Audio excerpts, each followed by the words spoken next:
nous avons tenu à organiser cette conférence aujourd'hui portant sur le thème Hommes et femmes brisons le plafond de verre. Les objectifs de la tenue de cette conférence débat sont entre autres d'abord de faire prendre conscience aux femmes qu'elles ont une responsabilité et un rôle non négligeable à jouer dans la promotion et le respect de leurs droits. Ensuite, comme autre objectif, nous souhaiterons qu'à l'issue de cette conférence, que le sujet portant sur la représentativité des femmes à l'ASECNA au niveau des postes de responsabilité soit davantage intégré dans les politiques de recrutement et de promotion vers les postes de responsabilité. Ce thème, c'est ONU Femmes qui l'a choisi, c'est un thème mondial. Nous avons un sous-thème, ensemble, hommes et femmes brisons le plafond de verre. Le samedi 8 mars étant un jour non ouvrable, nous avons tenu à anticiper pour faire ça aujourd'hui, jeudi 6 mars.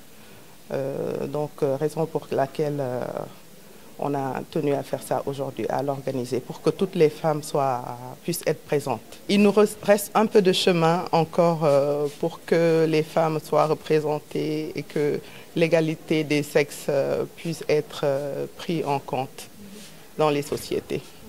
Nous avons pris part en ce jour à une conférence débat organisée par notre noble association en prélude à la cérémonie du 8 mars. 8 mars étant tombé sur un samedi, donc on a préféré décaler la cérémonie pour l'organiser en ce jour.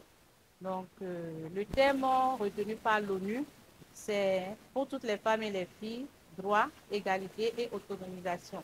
Et nous l'avons contextualisé en un sous-thème ensemble, hommes et femmes brisons le plafond de verre. Pourquoi ce sous-thème? Au lendemain des élections aux États-Unis et après l'échec de Hillary Clinton, face à ceux qui l'ont supporté pendant les élections, elle avait dit « Nous n'avons pas pu briser le plafond de verre ». C'est tout simplement pour faire comprendre aux uns aux autres que nous avons des contraintes en tant que femmes, des barricades qui ne font pas ou bien n'aident pas les femmes à évoluer dans leur carrière professionnelle, par exemple, dans leurs projets et autres. Le chemin est encore long et dans notre agence, de grands efforts louables sont faits vis-à-vis des femmes par rapport à leur nomination, des postes qu'elles occupent. Aujourd'hui, on a des grandes femmes ingénieurs qui occupent des postes de responsabilité. On a même un contrôleur financier qui est une femme, entre autres. Donc, ça veut dire que les efforts là sont vraiment à louer.